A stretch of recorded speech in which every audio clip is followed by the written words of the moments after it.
Buenos días.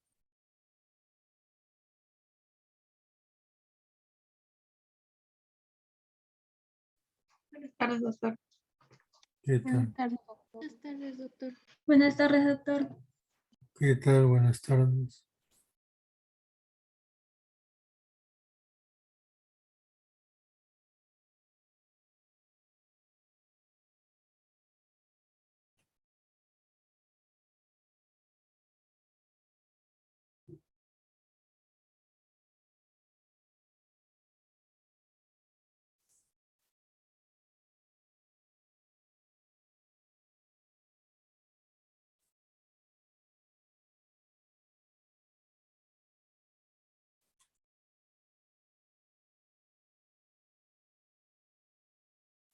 Aguirre,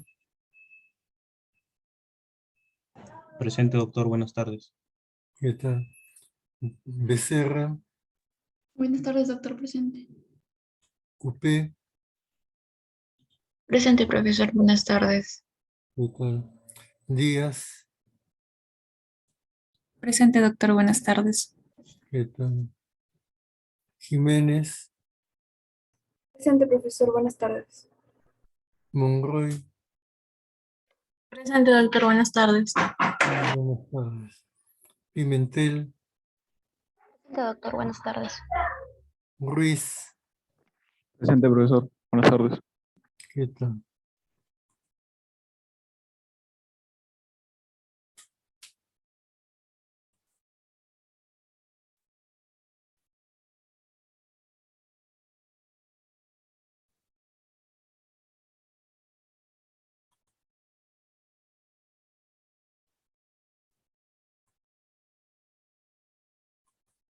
Debe haber algún problema porque no tengo la lista de todos los alumnos, solamente los que he llamado están en esa lista y las otras dos que tengo son de prácticas.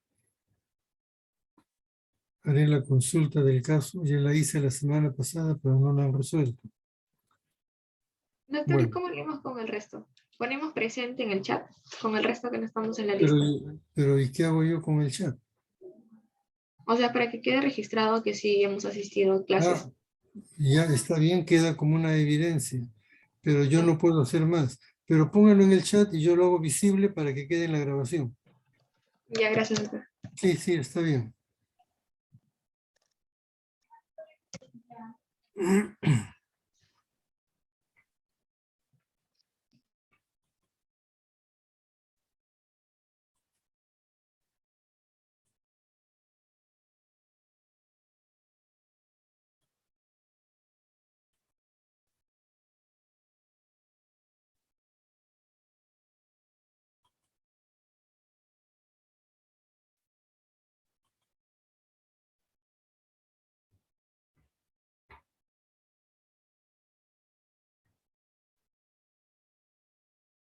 Pero aún faltan varios que se anoten en el chat, porque solo hay 30.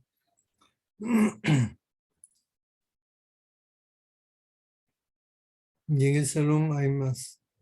Hay 40 participantes y en el chat solo hay 32.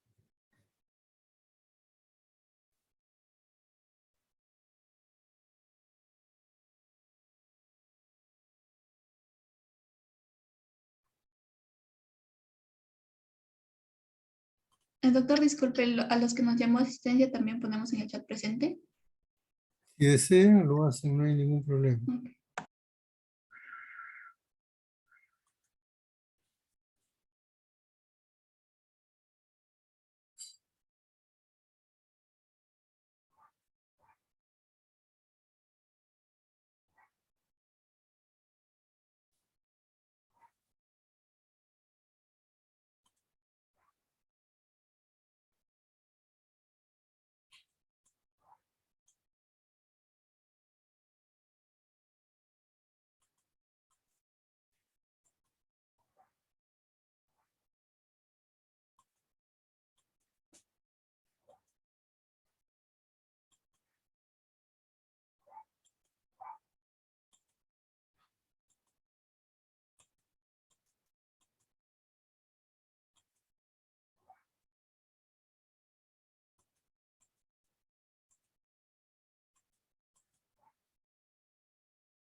Muy bien.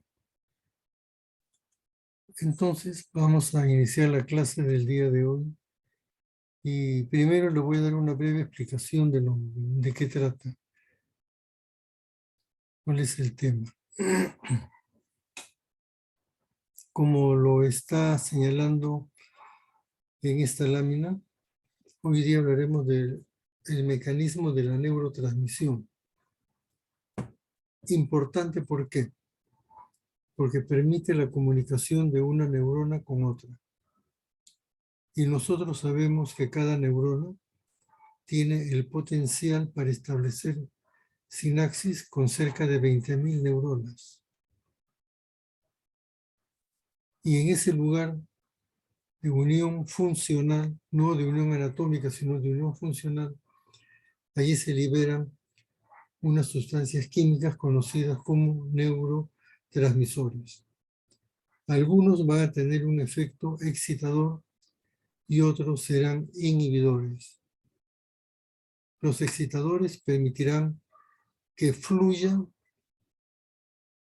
el potencial de acción de una neurona a otra, mientras que los inhibidores bloquearán la conducción del impulso nervioso. Bueno, de eso vamos a hablar en la clase del día de hoy.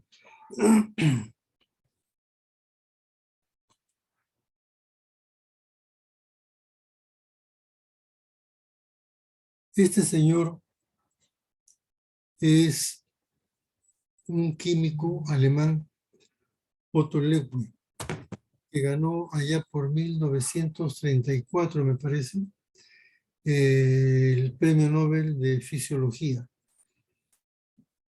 por su descubrimiento del primer neurotransmisor, que fue la acetilcolina. Y le voy a relatar a ustedes cómo Otto Lewin llegó a este descubrimiento. En su laboratorio estaba trabajando con una preparación del corazón de rana.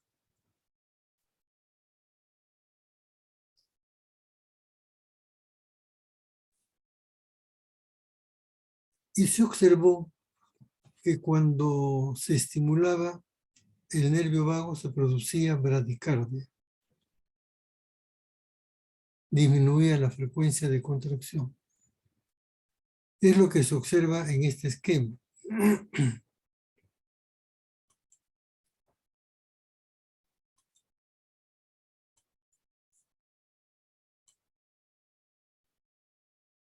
El registro superior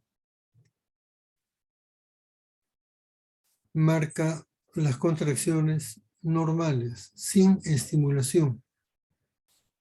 Y el registro inferior es lo que ocurre después de estimular el nervio vago. Como observarán, la frecuencia cardíaca disminuye. Muy bien. Pero no se sabía por qué. Tengan en cuenta que en ese entonces no se disponía de avances tecnológicos como por ejemplo el microscopio electrónico. Ni habían equipos que pudieran trabajar con cantidades tan pequeñas de sustancias para ver su composición química y luego evaluar cuál sería su rol fisiológico. No se disponía de esos equipos. Bueno, en su laboratorio tenían este dato, pero no sabían por qué. No tenían la menor idea de qué era lo que pasaba. Un día, en los días previos de Navidad, Otto Lewin se despierta en la madrugada porque había soñado cómo resolver el problema. Soñó con la respuesta a la pregunta. Tomó su libreta, hizo unos apuntes, un dibujo y volvió a dormir. Cuando se despertó, al día siguiente, encontró la libreta, encontró los dibujos, pero no entendía. el sentido del dibujo ni de lo que por él escrito en la madrugada. Y estuvo todo el día en su laboratorio tratando de descifrar lo que él había dibujado, pero no dio con la respuesta. Al día siguiente, esa noche, se acuesta, era víspera de Navidad, se acuesta y vuelve a soñar. Se despertó, tomó una nota y se fue al laboratorio a las 3 de la mañana. No esperó al día siguiente, ya con la experiencia anterior que se había olvidado el significado de lo escrito y dibujado, dijo, no, mejor me voy al laboratorio. Y se fue.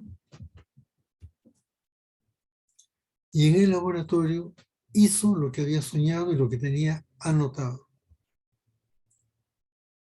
Y estuvo la respuesta al problema.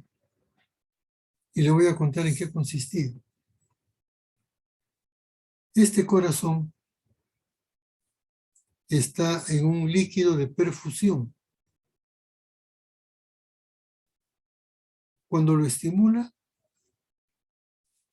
disminuye la frecuencia cardíaca tal como se registra en esta parte inferior del dibujo. ¿Cuál era la solución? Preparar otro corazón, pero sin conexiones ni a la vía simpática ni a la parasimpática, con una solución salina igual que esta. En la parte superior tenemos el registro de la frecuencia cardíaca. ¿Y qué hizo Otto Leo? El líquido de perfusión que se encontraba en este recipiente, donde él había producido la estimulación del nervio vago, lo trasladó a este otro recipiente.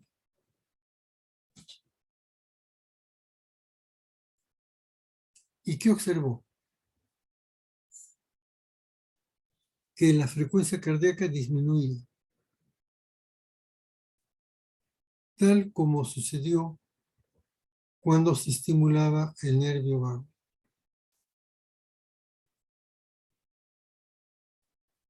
La diferencia es que aquí, en este modelo, no se estaba realizando ningún tipo de estimulación. Surgió entonces la pregunta, ¿por qué este corazón se comporta como este otro? Como si hubiese sido estimulado el nervio vago.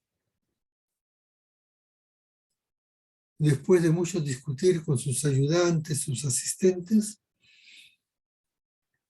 llegaron a la conclusión que cuando se estimula el nervio vago, se libera una sustancia que se difunde en el medio líquido.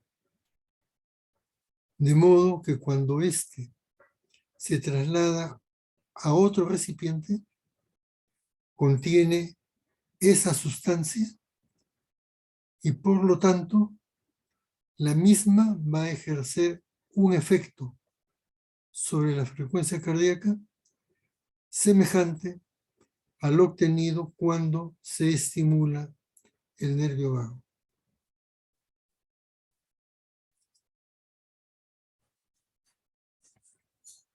Y allí fue donde surgió la idea de que las células tenían la capacidad de secretar sustancias, que tenían una actividad fisiológica.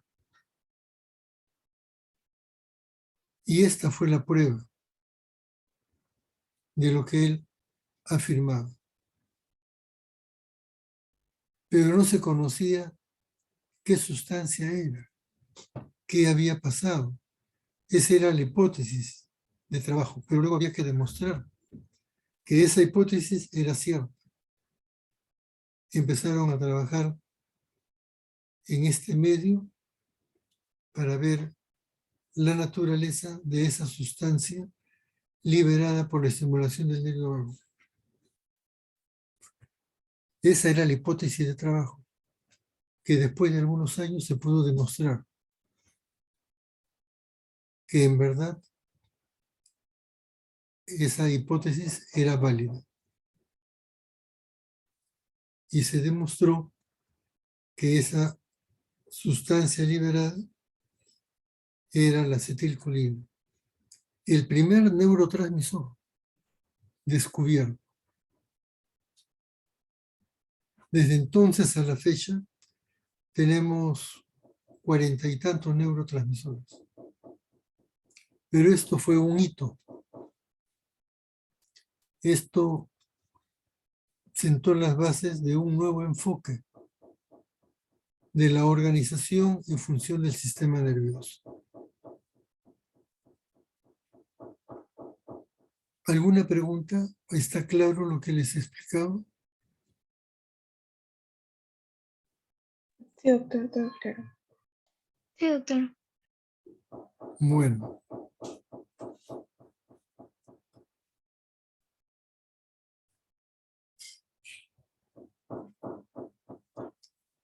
Algunas veces nosotros estamos dados a pensar que las cosas siempre han sido tal como las conocemos ahora y pasamos por alto una serie de hechos que finalmente nos han conducido a lo que tenemos y conocemos en la actualidad.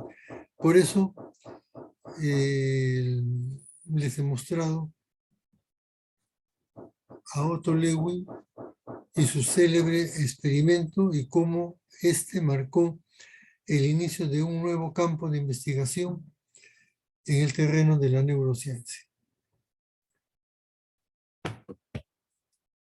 Les dije hace un momento que habían 40 y tantos neurotransmisores. Para que una sustancia sea considerada neurotransmisor, se requiere que cumpla algunos requisitos.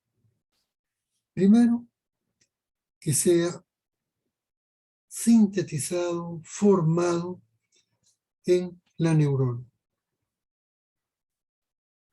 En segundo lugar, que se almacene en vesículas sinápticas. En tercer lugar, que se libere al espacio sináptico o hendidura sináptica como respuesta a un estímulo.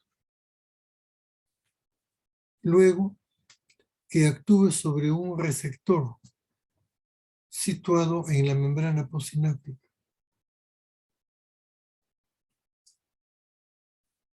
Que sea fragmentado por una enzima. Que sea recaptado por la terminal presináptica. Que tenga un efecto funcional, un efecto fisiológico.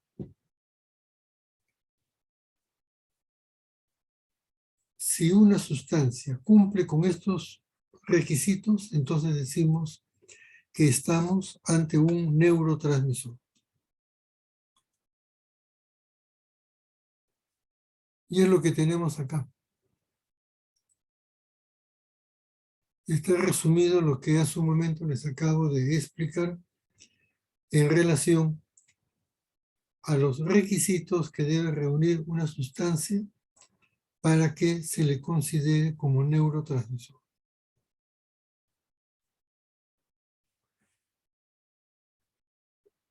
Vamos a ver un esquema donde se representa la síntesis de un neurotransmisor y cómo actúa sobre sus receptores. Ahora, debo decirles lo siguiente, que un neurotransmisor pueden actuar sobre varios receptores. Receptores que tienen diferentes características. Ellos pueden actuar sobre ese diferentes tipos de receptores. Por ejemplo, la acetilcolina tiene receptores nicotínicos, muscarínicos, los receptores de noradrenalina, alfa, beta, A1, A2, los receptores de glutamato igual, A, B, C. Y una cosa adicional, no siempre los receptores están únicamente en la membrana postsináptica. También hay receptores presinápticos. ¿Y para qué sirven estos receptores presinápticos? Para regular la secreción de neurotransmisor. Ejercen una suerte de un mecanismo de retroalimentación. Y de esa manera es como se regula la liberación del neurotransmisor. Aquí está el esquema, voy a ponerlo en pantalla completa para que se vea mejor. Fíjense ustedes.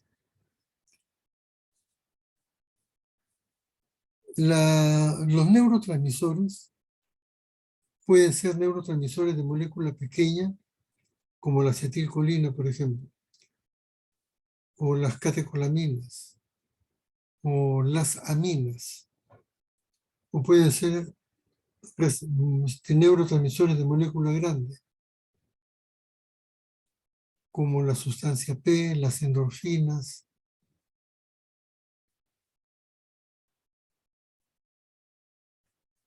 Estas sustancias, estas moléculas pequeñas, se sintetizan aquí, en la terminal presináptica. Allí tenemos una maquinaria de síntesis, mitocondrias, ribosomas. Pero las moléculas, los neurotransmisores de molécula grande, se sintetizan, se forman en el cuerpo neuronal. Y desde allí viajan hacia la terminal presináptica por un mecanismo de flujo axoplásmico,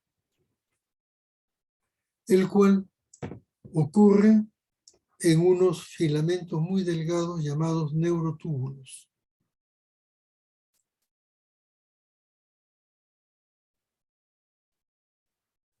Estos neurotúbulos entonces son los responsables de la conducción de los neurotransmisores a través del mecanismo de flujo axoplásmico que requiere de proteínas transportadoras, tales como la cinesina y la dineína.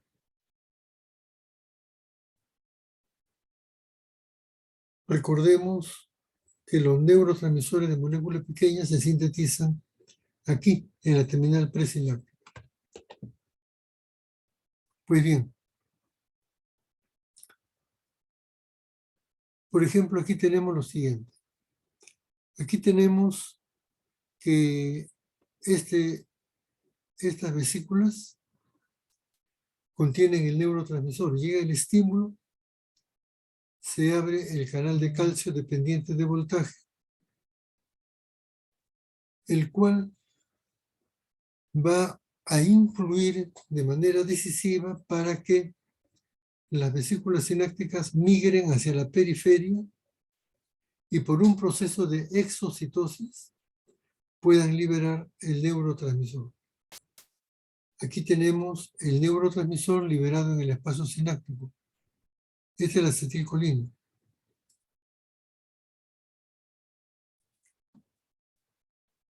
Y esta acetilcolina actuando sobre sus receptores. En este caso, receptores ionotropos. Los receptores ionotropos son aquellos que cuando interactúan con el neurotransmisor se abren el poro central que ellos tienen en su estructura y por allí ingresa el sodio.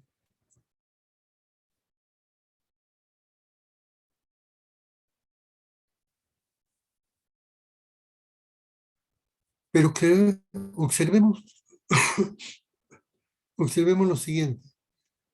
La acetilcolina actúa sobre el receptor y aquí está la acetilcolina esterasa, que va a fragmentar la molécula de acetilcolina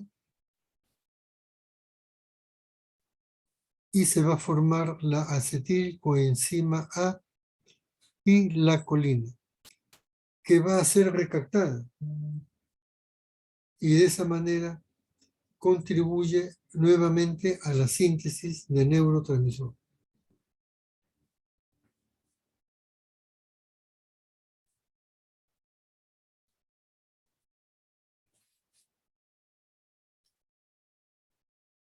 En el dibujo de la izquierda tenemos que el canal de calcio dependiente de voltaje se abre, ingresa el calcio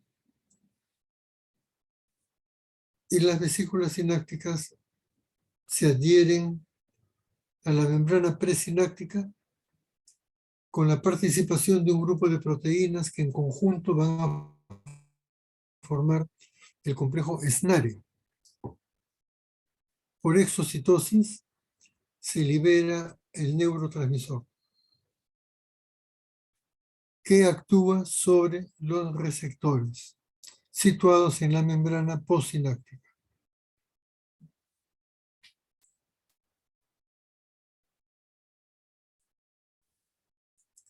Lo que hace un momento les había comentado.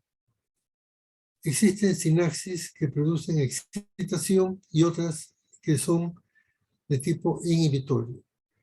¿Por qué ocurre esto? Fíjense. Cuando llega un estímulo, un potencial de acción, se libera el neurotransmisor, actúa sobre los receptores y ese complejo neurotransmisor-receptor abre el canal de sodio del receptor para que ingrese el ion sodio y de esa manera se produzca la despolarización. La acetilcolina y el glutamato son neurotransmisores excitatorios que van a realizar este tipo de acción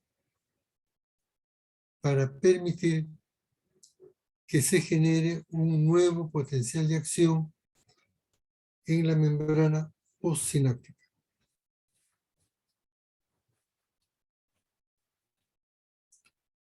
En la parte inferior del dibujo tenemos la sinapsis inhibitoria, representada por los neurotransmisores inhibitorios glicina y GABA.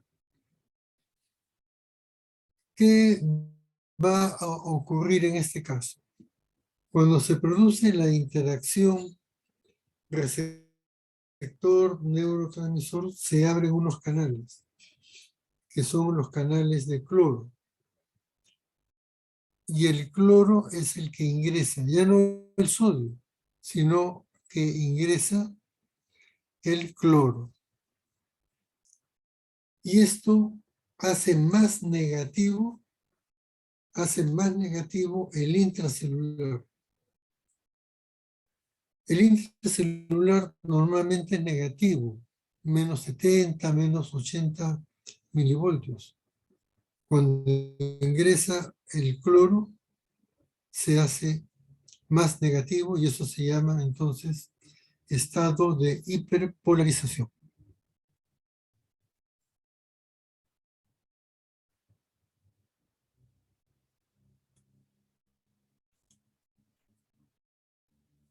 Bueno,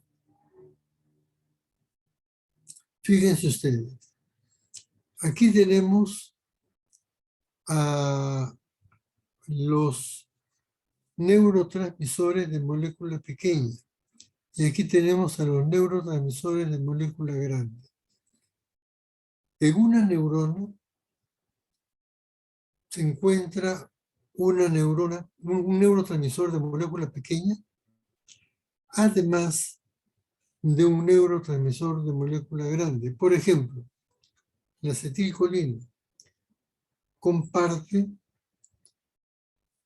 con la encefalina, o con el péptido, o con la galanina, o la neurotensina, con cualquiera de estos. Comparte su presencia en la neurona. Y lo mismo sucede con el resto de neurotransmisor de molécula pequeña. Por ejemplo, en el caso de la adrenalina, una catecolamina. Esta se asocia a la encefalina o se asocia al neuropéptido Y o a la neurotensina o a la sustancia P. No tiene por qué asociarse con todo, se asocia con uno de ellos. Y lo mismo sucede con el resto de neurotransmisores.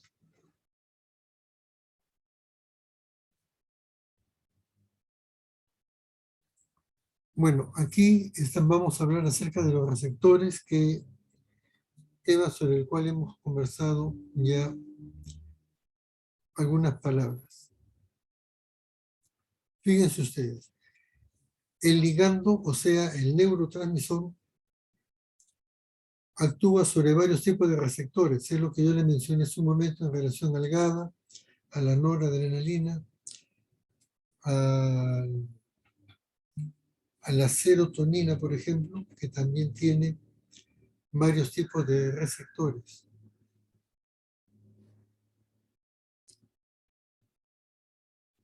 Algunos neurotransmisores tienen receptores presinápticos y postsinápticos. Les he puesto el ejemplo del GABA y de la noradrenalina. Los receptores actúan por medio de proteínas y enzimas.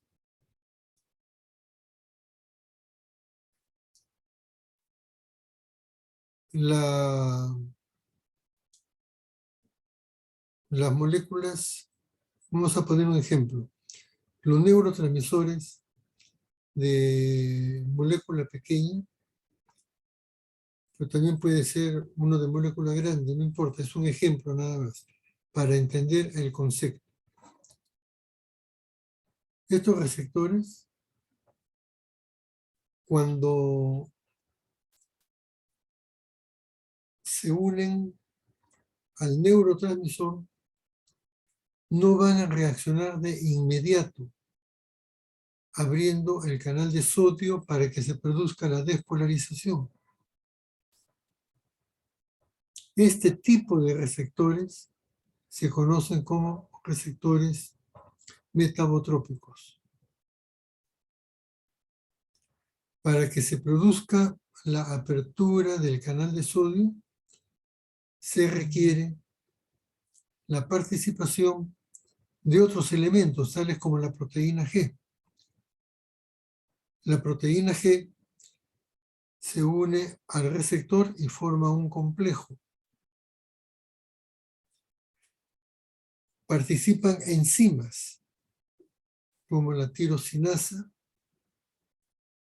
participan la guanosina trifosfato. Se va a formar el AMP cíclico, que es un segundo mensajero que permite, ahora sí, la apertura del canal de sodio para que se produzca la depolarización de la membrana. Otros receptores son canales iónicos. Quiere decir que cuando el neurotransmisor se une a su receptor, se va a producir la apertura del canal iónico para que ingrese el sodio.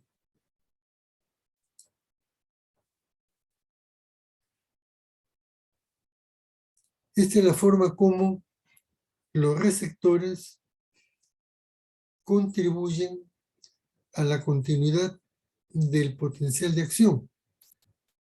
Permiten el ingreso del ion sodio y eso produce una despolarización y se genera un nuevo potencial de acción que viaja por todo el circuito o la red neuronal.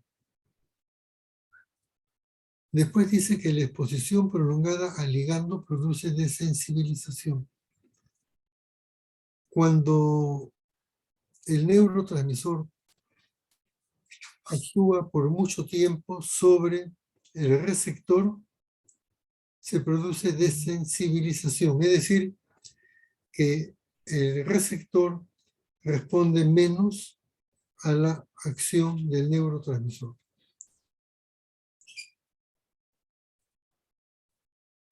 Los receptores están fijos en la membrana postsináptica, en un lugar muy cercano de la membrana presináptica donde se liberan los neurotransmisores. Los receptores se mantienen fijos en la membrana prosináptica por acción de unas proteínas fijadoras. En el caso de la acetilcolina, del receptor de acetilcolina, es la raxina. En el caso de los receptores de GABA y de glicina, es la gefirina.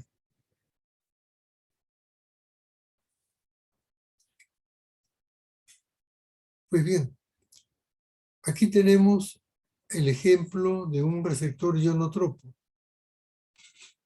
Fíjense ustedes, este es el receptor y aquí tiene un área donde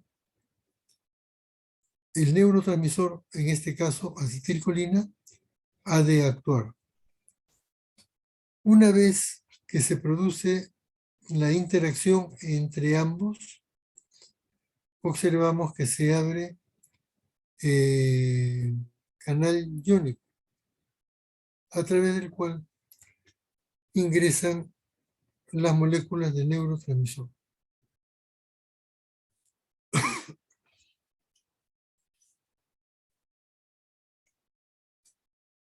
Bueno, aquí tenemos el esquema de receptor ionotropo y metabotrópico. Vean ustedes. Este es el receptor y aquí el neurotransmisor se va a unir a él. Cuando lo hace, el canal central de este receptor se abre y por él ingresa el ion sodio.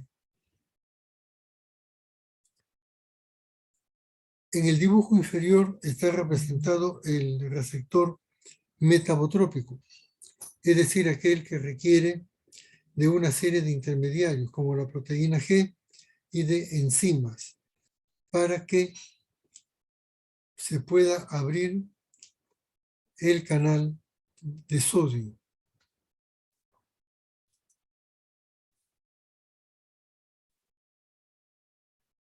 Aquí tenemos el caso de la unión del receptor con el neurotransmisor.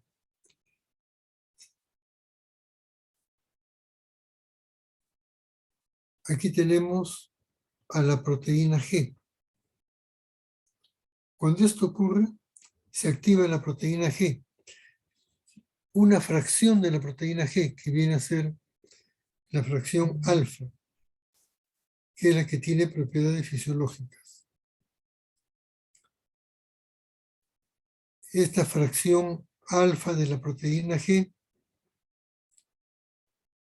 se une a este canal y se produce el ingreso de iones.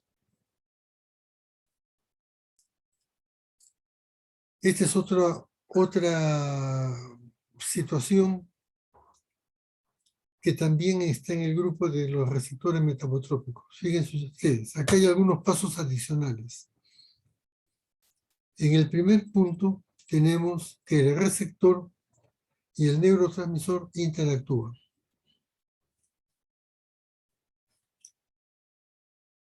Esto va a activar a la proteína G. Esa unión del receptor y el neurotransmisor activa a la enzima y va a producir la apertura del canal de sodio.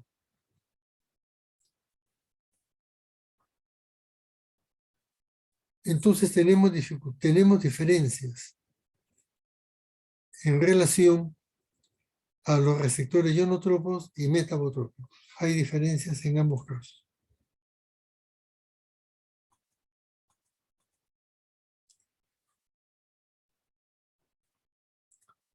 Esto vendría a ser el ciclo vital de formación de un neurotransmisor. Por ejemplo, en este caso, tenemos que la sustancia contenida en esta vesícula sináptica es liberada. Y tal como se anota en el dibujo, el calcio juega un rol muy importante. Pero luego la vesícula sináptica es reincorporada. Y como aún conserva en su interior algunas sustancias, algunas estructuras útiles para el proceso de síntesis de nuevo transmisor, por el proceso de endocitosis se incorpora nuevamente y va a participar de la síntesis del nuevo transmisor.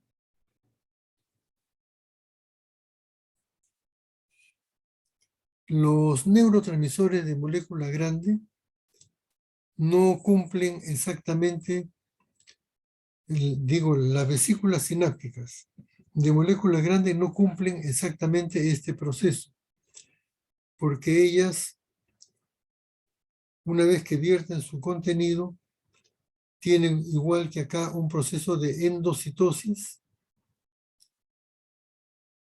y los restos de esa vesícula sináptica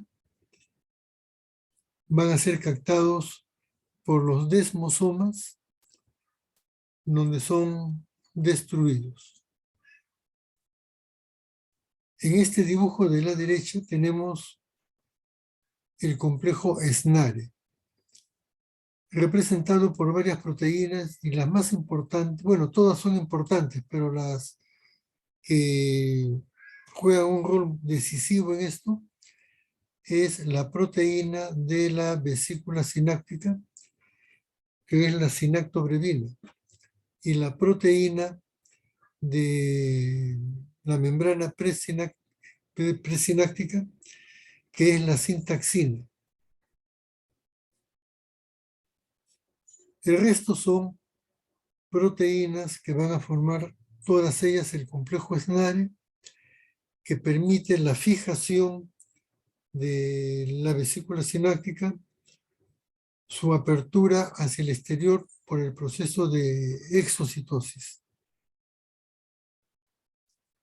que es lo que está anotado acá. Estas proteínas lo van a fijar para que luego se fusione la vesícula sináptica con la terminal presináptica. Aquí tenemos algunos neurotransmisores, como por ejemplo la acetilcolina. La acetilcolina es el neurotransmisor de la unión neuromuscular. Es el neurotransmisor de las fibras preganglionares del sistema nervioso autónomo. Tanto las fibras simpáticas como parasimpáticas tienen en su componente preganglional a la acetilcolina como neurotransmisor. Pero también se encuentra ampliamente distribuida en la corteza cerebral. Y se piensa, y hay algunas evidencias en ese sentido, que tenga relación con la demencia de tipo Alzheimer, que de alguna manera la acetilcolina y la acetilcolinesterasa juegan un rol importante en la demencia de tipo Alzheimer. La serotonina se forma a partir de un aminoácido que es el triptofano. Está ampliamente distribuida en el tronco cerebral y los núcleos del RAFE, que forman parte de los núcleos reticulares. Se difunde ampliamente en todo el sistema nervioso central, en los hemisferios cerebrales, en el tronco cerebral. Y se considera que es el neurotransmisor responsable de nuestro estado de ánimo, de nuestro humor. De hecho, las personas que tienen depresión presentan una menor cantidad de serotonina en el sistema nervioso central. Y el enfoque terapéutico entonces es que esta serotonina aumente. ¿Y qué es lo que se hace? Al igual que todos los neurotransmisores, la serotonina es fragmentada por una enzima y luego es recaptada para la formación de nueva serotonina, de nuevo neurotransmisor. Pero ¿qué es lo que se hace actualmente?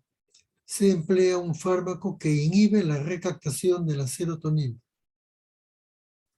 De esa manera, la serotonina permanece mayor tiempo interactuando con su receptor.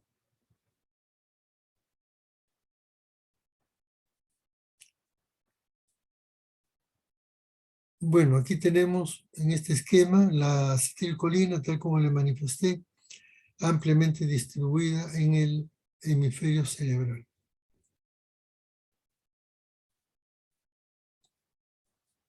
El ácido glutámico da lugar, que es un neurotransmisor excitatorio, da lugar al ácido gamma aminobutírico, que es inhibidor. Y luego tenemos a la glicina, que también es un neurotransmisor inhibitorio. El ácido glutámico actúa sobre receptores ionotropos y receptores metabotropos. Los ionotropos son el cainato, el NMDA y el AMPA. Y tenemos otros receptores metabotropos que vienen a ser el EM, GLU, R. Ahí hay varios tipos de receptores.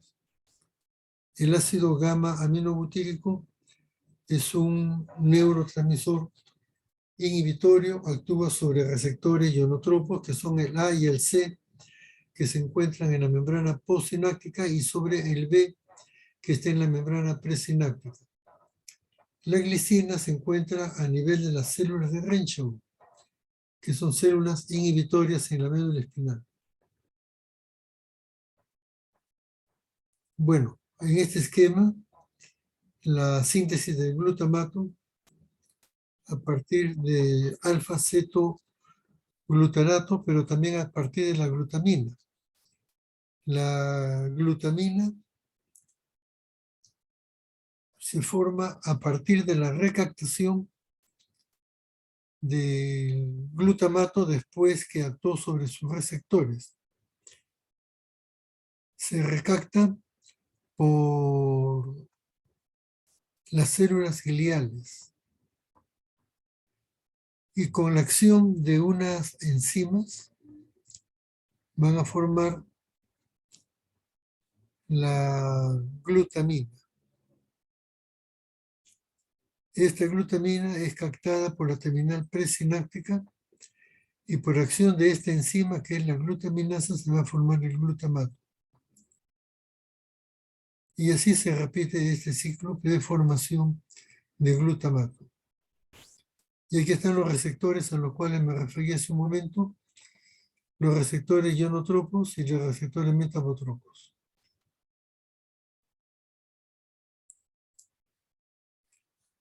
Sobre esto vamos a conversar en la clase práctica, que es el mecanismo de acción del glutamato sobre sus receptores. Vean ustedes los receptores ionotropos y los metabotropos que están acá. Y aquí tenemos el GABA actuando sobre receptores postsinápticos y también receptores presinápticos.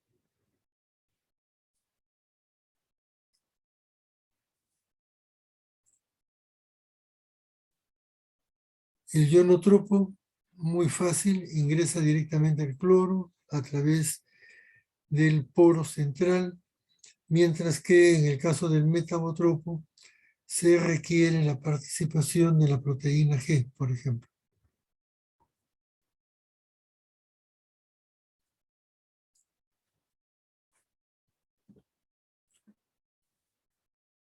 Bueno, aquí tenemos a la glicina, que sabemos es un neurotransmisor inhibitorio presente en la médula espinal en la célula de Rencho. La acetilcolina tiene varios tipos de receptores, nicotínico y muscarínico. Y fíjense ustedes, los nicotínicos tenemos varios tipos.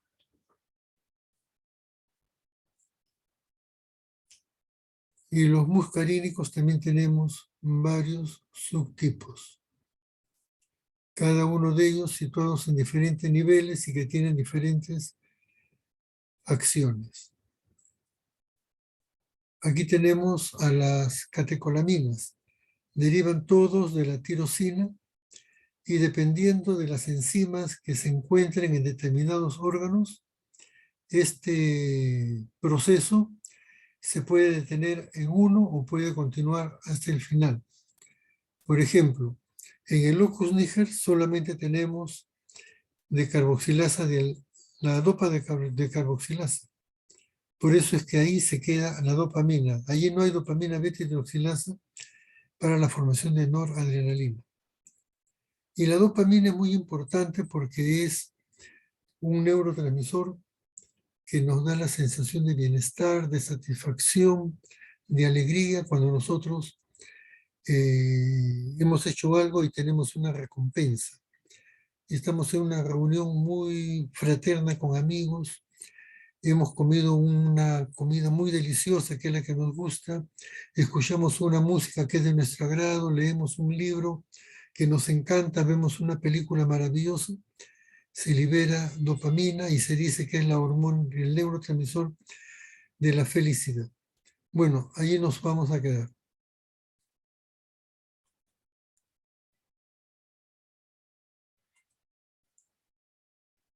Nos vemos luego.